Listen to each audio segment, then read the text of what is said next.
নমস্কার, জয়া হোম কিচেনে সকলকে স্বাগত। আজকে আপনাদের সাথে শেয়ার করে নেব দই বড়ার রেসিপি। দই বড়া তো আমরা সকলের বাড়িতে বানিয়ে থাকি, তবে বড়াগুলো স্পঞ্জের মতো নরম কিভাবে হবে আর দই বড়া পারফেক্টভাবে কিভাবে বানাবো, আর সেটাই আপনাদের সাথে শেয়ার করে নেব। আর তার জন্য সম্পূর্ণ রেসিপিটি আপনাদের দেখতে হবে ও চ্যানেলটিকে লাইক, শেয়ার, সাবস্ক্রাইব করে চ্যানেলটির পাশে থাকার অনুরোধ রইল। আমি কিছুটা বিউলির ডাল 3 ঘন্টা আগে জল দিয়ে ভিজিয়ে রেখেছিলাম। ডালগুলো ভিজে গেছে, তবে এই বিউলির ডালগুলো গোটা না, এটা অর্ধেক বিউলির ডাল। প্রথমে আমি মসৃণভাবে বেশ কিছুটা বিউলির ডালের পেস্ট বানিয়ে নিয়েছি। এবার একটা পাত্রে উঠিয়ে রাখবো। এবার ওই মিক্সির বাটির মধ্যে ভেজানো অর্ধেক বিউলির ডাল দিয়ে দেব কয়েক টুকরো কুচনো আদা, দেব কয়েক টুকরো কাঁচা লঙ্কা, সামান্য একটু জল দেব। এবার এই ডালটাকে একটু দানা দানা রেখে বেটে নিতে হবে। অর্ধেকটা ডাল আমি খুবই মসৃণভাবে বেটে নিয়েছি, আর বাকি অর্ধেক ডাল একটু দানা দানা রেখে বেটেছি।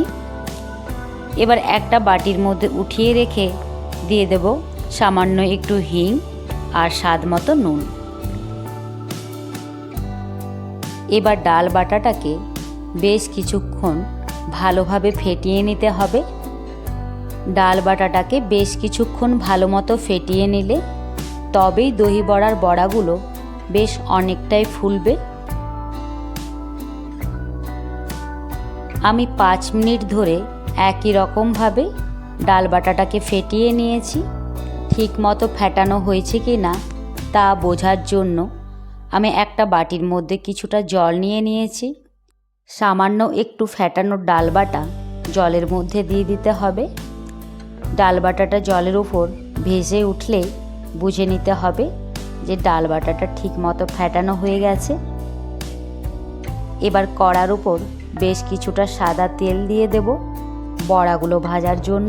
প্রথমে দেখে নিতে হবে তেলটা ঠিকমতো গরম হয়েছে কি না। তার জন্য আমি সামান্য একটু ডাল বাটা তেলের মধ্যে দিয়ে দিলাম। এক্ষেত্রেও বড়াটা নিচে লেগে না গিয়ে তেলের উপরে ভেসে উঠেছে। এবার তেলের মধ্যে বড়াগুলোকে দিয়ে লাল লাল করে ভেজে নিতে হবে। আপনারা নিজেদের ইচ্ছে মতো ছোট কিংবা বড় যে কোনো আকারের বড়াগুলোকে ভেজে নিতে পারেন। তবে বড়াগুলো ভাজার সময় গ্যাসের আঁচ মিডিয়ামে রাখতে হবে, যাতে বড়াগুলোর ভেতরটা কাঁচা না থাকে। দই বড়া এখন আমাদের কাছে কম বেশি সকলের বেশ পছন্দের, আর পছন্দের সাথে সাথে আমরা অনেকেই দই বড়া বানাতেও পারি।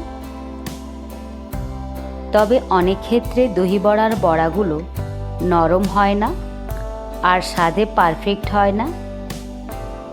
তাই দই বড়ার বড়াগুলোকে স্পঞ্জের মতো নরম বানানোর জন্য আর দই বড়াকে স্বাদের বানানোর জন্য এই রেসিপির মধ্যে থাকা প্রত্যেকটি ধাপ ঠিকমতো ফলো করে যদি রেসিপিটি বানান, তবে দই বড়া বেশ স্বাদেরও হবে আর বড়াগুলো স্পঞ্জের মতো নরমও হবে।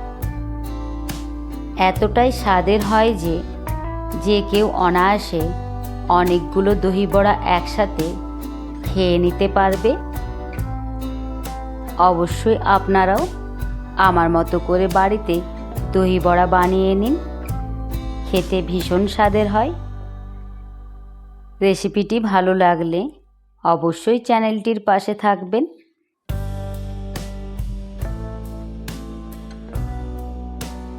প্রত্যেকটা বড়াই আমি লাল লাল করে সুন্দরভাবে ভেজে নিয়েছি। এবার উঠিয়ে নেব।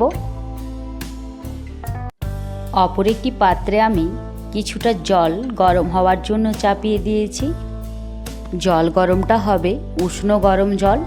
একটা আঙুল রেখে দেখে নিতে হবে জলটা যাতে অতিরিক্ত গরম না হয়। এবার ওই উষ্ণ গরম জলের মধ্যে আমি দিয়ে দিলাম কিছুটা হিং আর দিয়ে দেব কিছুটা মৌরি। মৌরিটা হাতে একটু ডলে নিয়েছি।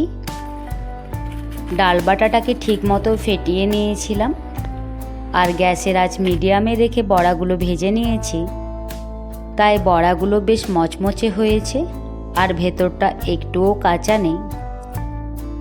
এবার এই বড়াগুলোকে রেডি করে রাখা মৌরি আর হিং মেশানো উষ্ণ গরম জলের মধ্যে আধা ঘন্টা ভিজিয়ে রাখবো।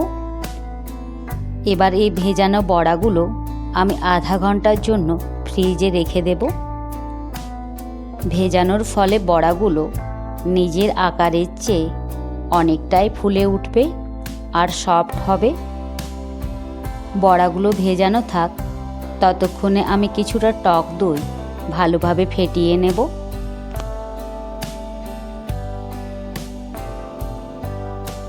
বড়াগুলো আমি আধা ঘন্টা উষ্ণ গরম জলে ভিজিয়ে রেখেছিলাম।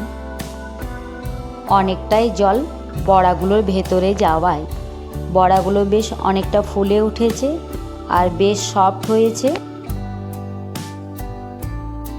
এবার বড়ার থেকে জল বার করার জন্য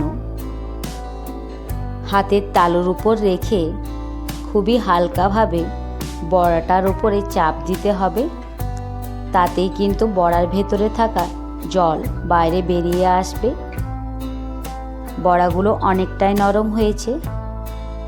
এইভাবে যদি দহি বড়া বানানো হয় তবে ছোটোর থেকে বড় কারোরই খেতে কোনো সমস্যা হবে না। প্রত্যেকটা বড়ার মধ্যে থাকা জলটাকে একইভাবে বের করে নিয়ে প্লেটে সাজিয়ে নেব। বড়াগুলোর ওপর থেকে দিয়ে দেব ফেটিয়ে রাখা কিছুটা টক দহি। আজকের দহি বড়া রেসিপিটি আপনাদের ভালো লাগলে অবশ্যই তা কমেন্টের মাধ্যমে জানাবেন। আর দেব সামান্য একটু চাট মশলা। রেসিপিটি ভালো লাগলে চ্যানেলটিকে লাইক, শেয়ার, সাবস্ক্রাইব করে চ্যানেলটির পাশে থাকবেন। দেব স্বাদের জন্য সামান্য একটু বিট নুন। দিয়ে দেব বাড়িতেই তৈরি করে রাখা ধনেপাতার চাটনি। দিয়ে দেব ভাজা মশলার গুঁড়ো। এবার দই বড়ার স্বাদ আরও বাড়ানোর জন্য দিয়ে দেব তেঁতুলের চাটনি। ওপর থেকে সামান্য একটু ঝুরি ভাজা দিয়ে ঠান্ডা ঠান্ডা দহি বড়া পরিবেশন করে নিন। ধন্যবাদ সকলকে।